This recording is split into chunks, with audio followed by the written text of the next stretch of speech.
That kindergarten year, what we see in our students is that they have built up so much knowledge, but that kindergarten year is when they put it all together. It's when it all clicks in. And a great example is the pink tower. It's a very standard Montessori material that you would find in any Montessori classroom. And a 3-year-old is just drawn to this pink tower. It calls to them from across the room. And so they work with it, they figure it out, they have a presentation from the teacher. And the 4- and 5-year-olds will come back and they'll do new experiences with these materials. But you'll see this oldest child who's in the classroom now, and they'll all of a sudden have this aha moment. So you have a unit is represented by 1 centimeter cubed. And all of a sudden the light bulb goes off and you can almost literally see it over their heads because they stand up and they run across the room to find that smallest cube on the pink tower. And that's the aha for them. They've made this connection with the material that they've been growing up with within the classroom context. They're now putting it all together.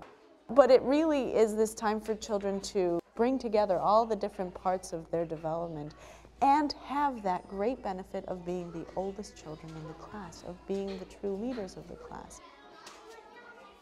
We have circle time in our classrooms, and they'll start leading songs on circle time. We'll have some children who will start leading circle time. They'll look at the teacher will nod, and they'll ring the bell, they'll call children to the circle, and they can lead the whole experience because this is so comfortable for them. Imagine the leadership and the confidence and the self-esteem that's building out of that experience, that I can do this. And children will follow me in such a positive way and learn something from this wisdom. You'll have older children who are invited to help a younger child with something that they've done many times. But I always liken it to the experience that I had in college when I was a peer tutor.